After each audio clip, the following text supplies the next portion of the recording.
non Charles, c'est pas question de ragal la wala yu demee noonu, il faut qu'on soit responsable rek. waaw bu la neexee y a pas de souci.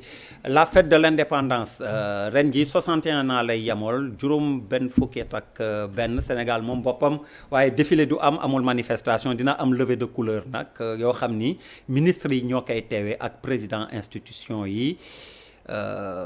Ndax gis-gis bi ngeen ci am que nii la waroon a demee ak contexte bi ak ban discours xëy na la ñuy xaar du chef de l'État le 3 avril ëllëg incha allah Pape Djibril. mais oui comme tu sens. sama xalaatu bopp. c'est que waaw dama bëgg xam sax est-ce que dañu war a continuer sax même s'il y a pas pandémie ou pas. di fêter 4 avril à grande pompe man c'est une question que je me pose est-ce qu'on en a besoin. Papis day mandargaal nag tamit souveraineté nationale bon ça ta woy gis-gis mën nañ ko non mën nañ jël gis-gis prise d'arme mandargaal xam nga drapeau Sénégal day mandargaal lépp. drapeau rek mën na mandargaal lu bëri mën je veux dire qu'il y a beaucoup d'alternatives est-ce que Sénégal ak jamono toll na foo xamante ne chaque jour chaque année 4 avril nga def une fête à grande pompe. Papis man de dans tous les pays du monde yi ma xam dañuy fête seen indépendance. parce que les gens loolu moo ñu rey. France bu ñu ak bàyyiwul pays développés États-Unis si on n'arrête pas de dire que tant que les gens le font les tubaab ils sont dans la ñu ngi planète Mars. dañu bàyyi toppandoo systématiquement ce que font les tubaab. nous on n'a pas cet argent qui va aller créer des tenues de tout ce que tu veux peut aller servir à autre chose ñu def symboliquement fête indépendance bi. La tenue est fabriquée au Sénégal. Bouba indépendance. Indépendance Day. non pour man contexte bi oui. contexte d'accord nga ci contexte war na tax ñu bëri ñi nga xam ne dañuy def manifestation muy pouvoir muy opposition muy ku mu ci mënti nekk parce que logique day am. faut pas être dans un pays boo xam ne muy pouvoir muy opposition képp ku fi def loo xam ne day dajale ay milliers de personnes fu mu nekk nii te nga ñu lay fayee suñu alal wala nga bëgg wala day compliqué donc pour man 4 avril dañ ko war a au contraire dañ ko war a célébrer par contre lenn rek laa ci bëgg a jëm pour man 4 avril bi ñu war a bi may rêver moom mooy 4 avril boobu bu ñu nuroo ñu dindi seen costume yooyu ak cravate yi nekk ñu nga gis que ni fii c'est en Afrique c'est au Sénégal. ñu fêter seen indépendance. ñu sol comme non ñu wane ñun ki ñu doon. culture. voilà indépendance boobu parce que indépendance bi du moo rek. du kii bi rek mais dafa am lu symbolique. toppandoo la ñu war a bàyyi. je pense que mais par contre suñu célébrer suñu fête de l'indépendance su ko permettre sans pour autant yàq. je pense que loolu dara ne aussi. Pape Djibril. waaw pour man c'est les enseignements c'est le message. tout sera important les symboles sont importants. Le message, il est important. Dans le contexte aussi, il est extrêmement important. Parce que si on fait l'indépendance, systématiquement, on parle d'inventaire. On projette le regard sur le rétroviseur, surtout film révélateur, c'est une aubaine extraordinaire. C'est le Covid. Révélateur. liñ doon nëbb di taf yëngal ak di kii wax nañu moom fu ñu toll ci souveraineté alimentaire bi ñu doon wax souveraineté pharmaceutique bi ñu doon wax nañu it li nekk ci sunu hôpitaux yi wax nañu lépp wax nañu sunu jàng bi sax gis nga ni mu ko secoué bu ñu amee problème ndeg fan la sunu numérique toll tey sunu industrialisation fan la toll donc pour man le message bi nga xamante ni moom la ñuy xaar mooy nan la ñuy def ba nga xamante ni dinañ régler définitivement certaines questions yoo xamante ni mën nañ ko def comme li ñu projeté sur la centrale bi nga xamante ni moom la ñu bëgg a def c'est un investissement qui est projeté de 230 milliards on attend maintenant la faisabilité 237 on attend la faisabilité de tout ça et il faut pas que cela soit aussi l'arbre qui cache la forêt parce que bu fekkee ne dañuy ñëw ñu présenter leen comme ay trophées de guerre yeneen privés nationaux yi nga xamante ni bëgg nañu déployer duñu leen gis et ce qui frustre le privé national je parle pas du privé local ce qui frustre le privé national le plus souvent c'est que da ngay toog ci télé bi gis des étrangers investisseurs étrangers ñuy défiler ci palais bi di dugg ak a génn tout le temps ku ñëw dugg ñii seen président de la République ñooy nekk seen VRP ñii ils cherchent la queue du diable pour la tirer donc des champions on les crée la difficulté aussi ci Sénégal ak Afrique mooy d'habitude tu crées des champions tu crées une classe moyenne président bi nga xamante ni mooy wuutu président bi fi ne daf leen di identifier comme des gens qu'il faut abattre systématiquement parce que dañ lay assimiler ak nguur gi donc détachement boobu aussi il faut que les hommes d'affaires xam ne ils ne sont pas ici pour un régime ñoom ñoo war a créer l'emploi ñoom dañu war a nekk au-dessus de la mêlée. ñu bàyyi ñu leen di utiliser pour ñu financer ay meeting ak pour ñu financer ay campagnes électorales parce que à ce rythme ku leen wutu rek soo ñëwee da nga naan ñii ca nguur gële lañ bokk. parce que am na si ñoo xamante ni sax dañuy pousser le ridicule ba dem di jël ay cartes et ça devient très difficile. Charles. Je suis exclu en costume et cravate. Président Tandian 4 avril bi niñ ko nar a defee nii. Est-ce que tu es sénégalais ça? Je pense avec le contexte que Covid ak événement yi am fii ces temps je pense que c'est la meilleure façon de faire. Amédine. C'est pareil pour moi hein. Contexte bi d'abord jarul ñuy def yenn affaires yi la deuxième chose moom mooy l'occasion fait le larron dañ ci profiter rek lépp lu nga xam ne nii dafay andi dépense yi nga xam ne mun nañ ñàkk dépense yi nga xam ne du ay priorité su fekkee mun nañ ko tegg ñu teggal ñu ko parce que dëkk bi tamit ñëpp a xam nañ ni dëkk bi ni mu mel je pense que daal occasion la ñu profité ci pour suñu mën a yeneen fête indépendance ñu def lu simple li nga xam ne doo dépenser xaalis. Frère kon bon je suis entièrement d'accord li gars yi wax bon jarul ñuy def quelque chose de grandiose mun nañ def prise d'arme ndax contexte bi prise d'arme rek ñu non contexte Bakary Pass alors ñu ciy ndokkeel vraiment force de défense et de sécurité yi ndax seen fête la tamit feetu askan wi yëpp la mais particulièrement ñoom dañ leen ciy xalaat bu baax bu ñu tolloo 4 avril saa su nekk gis-gis bi si topp politique la ñu jëm ak parti bu bees Déthié Fall bokkoon ci réew mi lancé na parti républicain pour le progrès diisoo ak askan wi dimanche bi weesu la beneen parti politique de plus wala yaa ngi xaar dara ci moom mi nga xam ni réew mi moo fa doon numéro 2. kan Déthié Fall waaw je pense que am na parcours am na parcours bu mu def il est plus jeune je pense que c'est bien que jeunes yi dugg ci politique bi et je pense que boo seetee année voilà ba pare expérience bi mu acquérir derrière quand même ku toll ni Idrissa Seck depuis tant d'années jiite na fi ay front yu bëri et 16 ans waaw 16 ans quand même et puis bon am na benn constance je pense que c'est nañ ko bàyyi xel c'est important. Ouais, mais c'est dans l'air du temps. Partout dans le monde les jeunes s'assument de plus en plus. Et les grands responsables, les grands dirigeants de plus en plus sont de plus en plus jeunes. waaw il faut l'encourager moom ak ñeel mais lan mooy mais bi. yaakaar bi ak trajectoire bi dafa war a méngoo ak li nga xamante ni moom la Sénégal yëpp di sàkku c'est-à-dire que politiciens yi amoon benn xar kanam une autre façon de faire de la politique vraiment c'est une rupture une proposition boo xamante ne là on l'encourage mais bu fekkee c'est pour faire la même chose très franchement ce serait pas intéressant. Pape Djibril.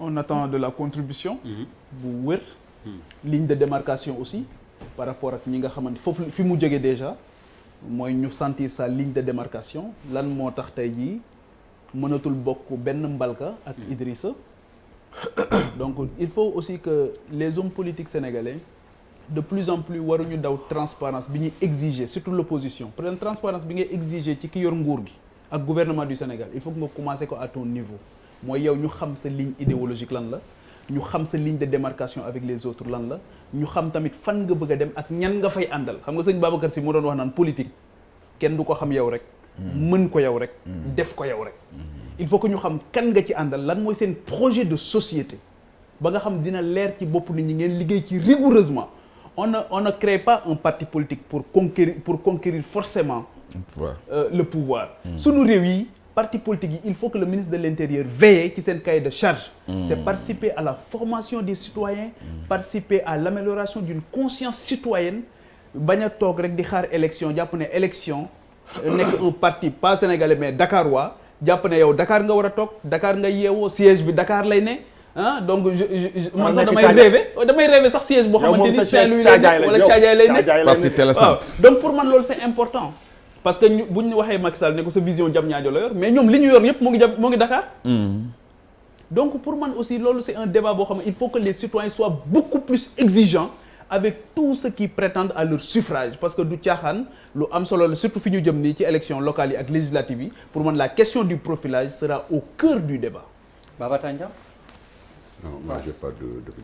waaw inclusif transparent ambition pour dëkkam. Amédine.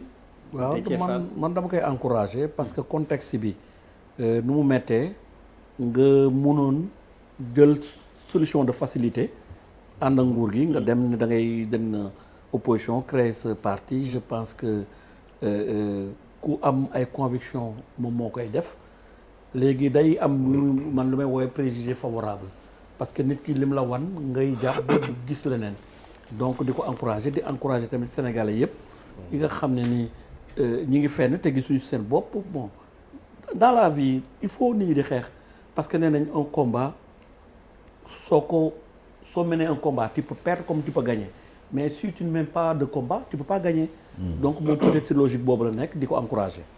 Frère. bon man li may wax ci dama koy encourager. mu topp yoonam comme que il s'est séparé de Idrissa Seck. bon peut-être am na vision peut-être dina dérouler man xamaguma ko bu baax mais yàgg naa ko suivre. ok d'accord. Bakary pas très politique mais il passe alors bu mujj bi Pierre Da Silva bu mujj bi Frère Condé la ñuy njëkk a jox xam nga mënoo fi woon ñëw invité même pour dee defuñu sujet bi la fi indi woon moom it Alpha Condé gis-gis la de noonu laa la koy laajee. oui c'est bon loo xalaat ci li mu wax ni bon li président ñi koy yàqal yëpp nee na ñi ngi fii Ndakaaru ñoo leen fat Alpha Condé nguuru Sénégal amul problème ak président Macky Sall en personne. mais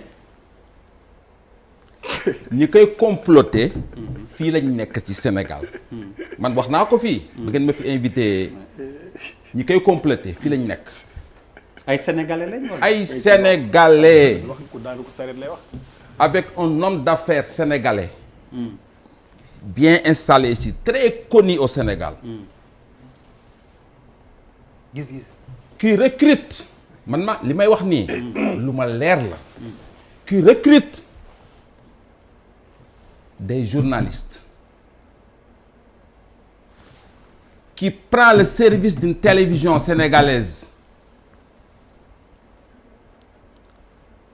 qui engage des gens pour déstabiliser la Guinée si c'est ça déstabiliser la Guinée bi c'est-à-dire ci média bi nañ ko passé ci média bi ñu yàq turam bu ko defee kaawoo am foofu CEDEAO dugg ci élection yi chamboulé mais ban média la boobu Sénégal non déglu moom mu ne mu jàll ci média bi ñun suñu média duñu kenn duñ ko loolu non c'est sûr bu doon na leer rek wóor na la déglu mais day leer rek lu leer naññ la lu leer naññ la wóor na la am na seen benn confrère moom dafa bind sax attaquer la presse sénégalaise mais pas ñëpp certaines presse da leen attaqué seen confrère boobu mi ngi fi yéen war ngeen ko lire sax du ñàkk lire ngeen ko te presse boobu bind na ci seetlu pyromane ba pare attaqué ses confrères sénégalais waa si bu ngeen bëggee ma indil leen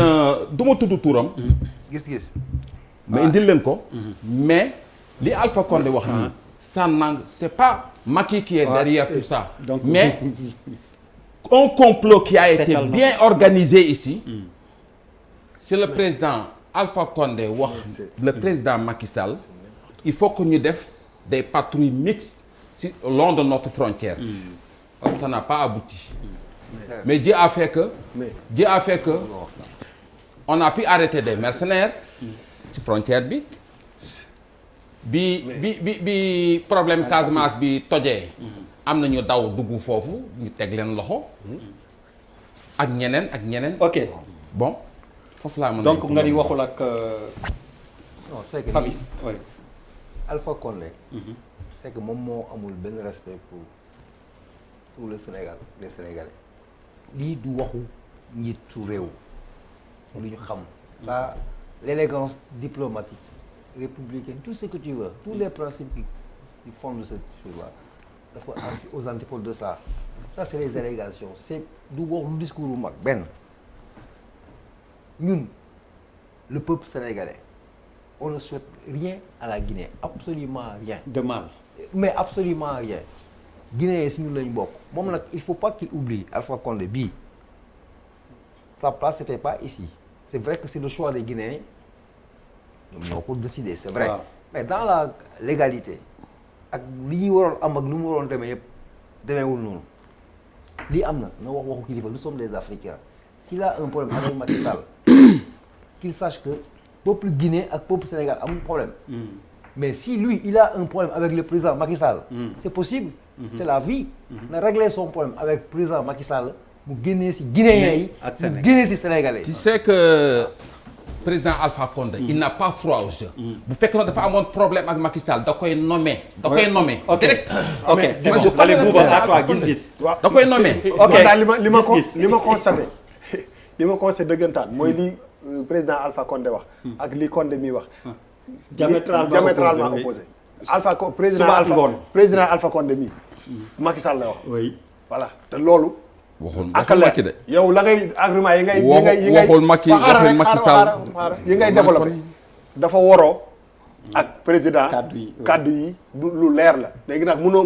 ñu fexe ba wër kenn xamul sénégalais kenn xamul guinéen nga moo tax kenn du waxul Macky mais daal li non dëgg la il faut benn instant aussi grand bi il faut non Charles grand bi des fois aussi Pape Djibril jàppale leen ma yéen tam non duñu la jàppale kenn du la jàppale Bouba yow Bouba kenn du la jàppale xoolal man li may wax lu ma leer nañ la parce que un Sénégalais non du ma toog damay taxaw non Sénégalais de teint noir journaliste comme yéen venez me voir pour me dire qu'on est en train de comploter contre la Guinée. Ça c'est clair. Mais c'est pas pour autant que c'est vrai. Mais c'est vrai. Non, je suis désolé. Mun na la ko alors que c'est pas vrai. Il a écrit. mais il a écrit. Condé may ko mu terminer. li ma wax mu am na.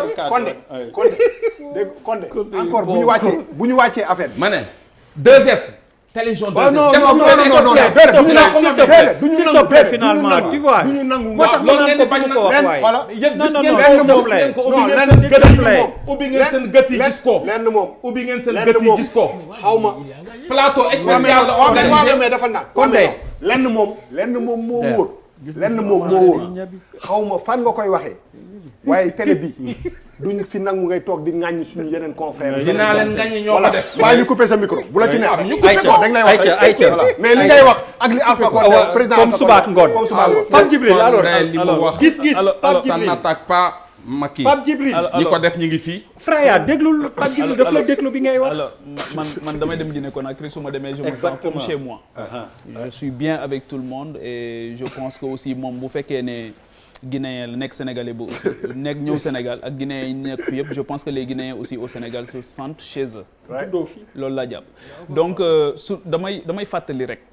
ne gis nga François Hollande jour bi mu gagné élection présidentielle premier voyage am Berlin la dem seeti Angela Merkel parce que boobu tension bi entre France ak Allemagne métti woon na donc il fallait trouver rapidement un pont de forte convergence parce que union bi ànd bi mënul ñàkk ñun te ñooñu ay réew yu mag lañ yor ñun ay micro état lañ yor c'est-à-dire que tout ce qui peut concourir aujourd'hui à ce que mu boole ñu rafetal suñu diggante yi c'est le bienvenu yaa ngi dégg donc am na benn discours incendiaire boo xam te ndax kilifa nag day mat kilifa da ngay yor sa kër sax am lu la naqari ci kër gi nga takkalool sa voisin muñ ko non njaboot gi duñ ko yëg ñaari kilifa yi ñooy dem lijjanti ko ba mu sotti te njaboot gi duñ ko donc je pense que loolu aussi dañ koy xaar ci suñu chef d'État yi ñun dañoo yor ay kilifa yoo xamante ni kenn ku ci nekk ay nguur nga bëgg a jàppe sa réew ba jàpp nga ne lu yëngu rek ñoo ngi ci sa kaw ak yooyu donc je pense que loolu yëpp il faut que ñu dépasser ko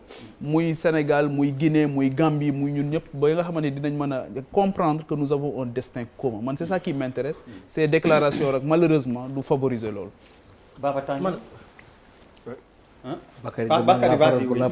je pense que c'est un discours irresponsable pour la simple et bonne raison il y a 10% de la population sénégalaise et guinéenne loolu rek boo xamee histoire boobu rek war nga mën a jël recul booy dëgg et puisque si sport moo nekkoon thème bi tey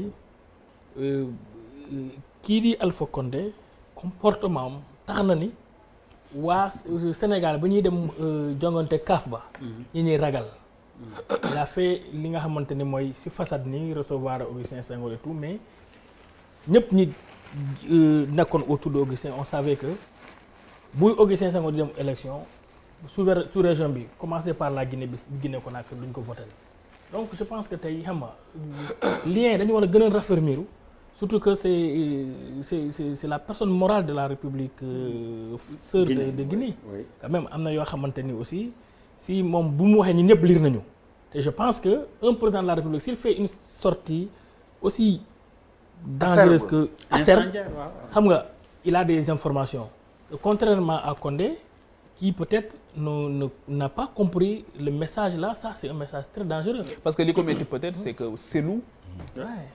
presque yéen xamu leen la dëkk. s'il te plaît Condé. alors que moom aussi ses meilleurs amis. xamu leen lu xew. xaaral waaw xamuñu mais moom ses meilleurs amis ñoom Boukounta ñooy xaritam. D'accord. C'est-à-dire que lui aussi était tout le temps au Sénégal. Baba Tandian. Kii Condé. Moi pour une fois je ne suis pas d'accord avec toi. Une fois. Et je vais te dire parce que li ngay wax Alpha Condé Macky Sall lay indexé. non le Sénégal xam may ma rek. je suis pas d'accord. non xam dama la déglu da nga may déglu parce que man li ma xaw na gudd tuuti. bu mu gudd de. xaw na gudd tuuti dama lay wax. gis-gis la. xam nga man mi ngay gis nii. Alpha Condé suma xarit la woon. xarit la woon peut-être non quand ñu suma xarit parce que dañoo gëj a gisante. parce que peut-être xamuloo ma. si xam naa la bu baax. déedéet. si je te connais très bien. xam nga suma rapport ak Alpha Condé. non xamuloo ko. photo yi yàgg Je xaw vais te ma dire- est-ce que mosuñu dajee kër feu Ahmed Dansokho. Immeu Front waxuma la Immeu Alpha Front. Dansokho non mosuñu daje foofu parce que mosuma dem kër Ahmed Dansokho. mais dama ne la Alpha Condé la ñuy wax xam nga Alpha Condé ngay defar. dama ne la su fekkee xam nga mu baax war nga xam suma rapport ak Alpha Condé. Alpha Condé ñi ko jàppale woon bi ko Lassana Conté doon noot di ko sonal. si laa bokkoon. man Ousmane Ngom. Boukounta Diallo. maître Olivier Sur. maître Yacoub. maître Diarikat. maître Sousa fàtte naa ko l'ancien ministre béninois de la justice. Béninois dama ne la ñun ñëpp ak Alioune Tine. Alioune Tine. ñun ñëpp 2000 en 2000 on était au procès de Alpha Condé fa laa nekkoon. ma jox la ay repères. man maa fa def benn article maa interviewé Alpha Condé si biir tribunal bi foofu. ma génne ko fi dans mon journal le matin. Ousmane Ngom ne ma Tandian fais très attention n'écris pas bu ñu la gisee ak Itilo rek dañ lay jàpp. ma dem di ko poser ay questions di emmagasiner dem bureau néegu Ousmane Ngom laa doon defee transcription bi ba pare balancer ko fii gars yi génne ko. le lendemain le journal L'Inx xam nga L'Inx. L'Inx bu baax. L'Inx moo reprendre l'article. dama lay wax ne L'Inx moo reprendre l'article. c'est pour te dire que Alpha Condé ñun lu ñu xalaatoon ci moom. oui bañ fay dem di ko jàppale. oui ay Sénégalais oui. li ñu fa xalaatoon ci moom bañ dem di ko jàppale. ñëpp a ko doon jàppale ñëpp tout le monde sans exception. même Sénégal dañ ko doon jàppale parce que Alpha may ma pare rek Alpha Condé icône la woon. ak lu mu bañoon mun naa la wax loo xam ne peut-être que yow xamuloo ko yow Guinéen nga. waaye du Guinéen sénégalais. Alpha Condé. eh bien Lassana Conté proposé na ko 4 postes ministériels. mu bañ. mu wan proposé na ko 7 milliards. mu bañ. mu bañ. loolu déjà rek dafa kéemaane. kéemaane boobu nag moo tax nit ñi gëm ko. moo tax avocat yi yëpp boole ko Olivier Sur élève u Alpha Condé la woon si Sorbonne mais Olivier Sur jàpp nañ ko aéroport Conakry dañ ko bëggoon tëj ñoom maître kii Ousmane Ngom ñoom ñëpp ñu wër ko ñu ne léegi fii ñoom ñëpp la ñuy buub yóbbu. oui ñu yóbbu leen man mii di wax ak yow nii. ñu bàyyi Lassana Conté bi ma defee sama article boobu envoyé ko le lendemain ma gis benn phénomène bu ma jaaxal mooy le procureur bu ñu defee benn arrêt day yéeg ci kaw chaque fois je le vois monter en haut du tribunal ndekete yow ministre de la justice foofu moo nekkoon bureau day yéeg pour rendre compte et il redescendait ma bind loolu bind boobu nag maa a failli ma failli me valoir benn arrêt même biir Conakry li ma may chance mooy benn passeport diplomatique bu ma Abdou Diouf joxoon loolu moo taxoon j'ai eu la chance de ne pas être arrêté. Lassana Conté dafa bind Abdou Diouf ne ko mais dama bëgg sa Sénégalais boobu nga téye ko bi Abdou Diouf laajte ñu ne ko Baba Tandian mu woo ma mu ne ma mais lan moo xew Guinée ma ne ko dara je ne fais que rendre compte li xew ci biir procès bi. donc si loolu qui fait que loolu moo ma may chance bu nga xamee ne. eh bien munu ma xam la non waxuma la dama xam Condé parce que Condé son bi ñu koy ba mu demee bi ñu koy bàyyee ba mu dem et tout ça ba mu dellu see nekk candidat man dama koo jàppale financièrement néegam laa daan toog di waxtaan ak sumay xarit Alpha Condé moo la gën a xam kan mooy Baba Tandian. donc xaaroo woon taxawaay bi ci moom. non c'est-à-dire xaaruma ko woon muy man. kon kay homme d'affaires yi kon homme d'affaires sénégalais yàgg nañoo jàpp ci muy kii dafa dànk rek xam nga man li may wax nii. donc Condé apparemment li ngeen di bañ. li ngeen di bañ li muy ma pare rek li muy bañal sëlu. yàgg na ko defee ma pare ma daaneel foofu ma daaneel foofu. oui pour terminer ma daaneel foofu. gis nga Alioune Tine. amul lu mu dajul. mais Alioune Tine aujourd'hui est un peu déçu par rapport ak le démocrate qu'il croyait défendre. Et aujourd'hui, ce que Lassana Conté est en train de faire, Alpha Condé est en train de faire, le fait d'accuser Macky Sall, c'est vrai, tu accuses le Sénégal. Donc il a accusé Macky Sall parce que le pouvoir Macky Sall est en train de déstabiliser. Il suffit que Macky Sall voulait déstabiliser son pays. S'il vous plaît, monsieur Macky Sall voulait déstabiliser son pays. xam nga fii am na fi beneen Guinéen bu fi toogoon fii di wax ce jour là yéen a ko recevoir seen plateau fii mu ne il y a 5 millions de Guinéens ici mooy bi ñu leen empêché ñu dem pour dem voter. mais gis nga il suffit tout simplement d'ouvrir les frontières ces 5 millions de Guinéens bu ñu duggoon biir Guinée rek ils déstabilisent la Guinée. Il y a pas de 5 millions de te Guinéens. ma ne la waaye ma ne la ñii nekkoon fii ma gis obélisque ñuy manifester foofu mais waaye dafa nanga rek man damay daaneel rek bëri nañ fi c'est pas parce que yow bokkoo ci rek ñooñu dama xam nga man li ma lay wax ni gis nga Alpha Condé ñu nga gën a nekk xatta ma noonu laa nekk xatta moom ñu jeexal président gis nga bu fekkoon déstabilisation am na déjà quand le gars dit il y a 5 millions de Guinéens ici déjà il y a 5 millions de Guinéens ici qui travaillent parmi nous aujourd'hui et on s'en félicite parce que c'est la CEDEAO parce que c'est nous dans nous. Alpha Condé bu mu yàq suñu diggante. déjà benn il n'a qu'à régler ses problèmes avec ses opposants là-bas mais na def lu mu ko def mais bu mu jaxase Sénégal. dama ne la Macky Sall. tal na leneen aujourd'hui avec d'abord tous ces étrangers qui là nga xam ne dañu dund fii. ils sont là ils sont bien intégrés. mais loolu déjà rek doy na sëkk di jéem a stabiliser Guinée ba pare pour avoir l'exode rural ça va di ñëw di duggaat encore di créer encore beneen tension biir Sénégal. je ne pense pas que ça soit le cas dama ne la seen président def na erreur. mon ami vraiment Alpha Condé a fait une erreur il peut se rectifier il faut qu'il se rectifie assez rapidement. parce que Sénégal ak Guinée benn la. Charles Faye. merci beaucoup wax nga lépp kañ Sénégal ak Guinée benn la wax dafa c'est facile quoi boo nee les complots se font à Dakar mooy ñàkk nga fayda ba complot yi am sa dëkk. maanaam bu dee sa biir kër la ñuy toog di dal suma kaw mooy yow bi yor sa kër mënoo ci def dara kon yow yaa ñàkk fayda kon wax bi am na loo xamante ni boo ko jël di koy tas kon dafa am muy papis lu mu wax. daanaka nag comme président lu mu ko waxee bu dëkk boo xamante ne am na fi 2 millions 3 millions wala moins de Guinéens qui sont ici nga gis Condé toog si benn plateau mooy suñu plateau aussi au Sénégal am toute cette liberté la toog di wax mooy rek moom Guinée y a pas de d'abord benn amul complot et que deuxièmement que il est aussi bien ici au Sénégal chez lui qu'en Guinée te loolu moo war a nekk la réalité entre les deux pays léegi kilifa day mbubboo kii looloo tax nag il est important le contexte le fait mais il est important wan sa doole wan yow yaay kan parce que si ngay wan sa doole ci say indépendance la nit ñi di la benn ñeme di la wax yéen lay ba di la soxla. Amédine pour terminer. merci lii du mënu ma ko rafetlu moom dama koy ñaawlu parce que pour man Guinée ak Sénégal benn dëkk la man mii di wax ak yow dama am ay parents ñu ma bokkal traite Guinée gis nga ba Sékou Touré nekkee Guinée man sama nijaayu papa guinéen la dafa doxee Conakry ba Dakar dox Conakry ba Dakar moi je me rappelle maa ngi doon def ay CM2 xale bu ndaw laa woon mais mun ma fàtte image bi parce que ba muy ñëw dafa ànd ak jabar jee nga tudd Adama Diallo sa maam Amine Sow mu ànd ak jabaram Adama Diallo mu ñu boot dox ba fii loolu daf ma marqué donc ma am ay liens de sang ak ay Guinéens donc lii mun a ñàkk dëkk yi benn lañu donc ñaawlu ko di wax ni que rek Sénégal ak Guinée benn dëkk la dara warul lu ñaaw war a fi am. xam nga ma daaneel ci kii di wax. jeexoon na de man mii di wax ak yow di. suma deuxième femme papa. suma deuxième femme papa guinéenne la.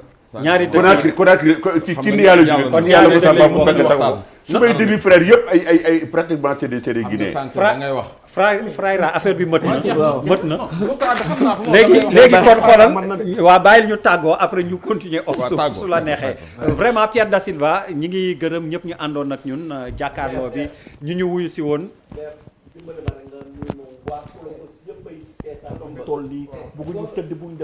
waa Columbus kon États-Unis ak feneen ci àddina bi ñiy seetaan ñëpp ñi ngi leen di nuyu di leen gërëm ba beneen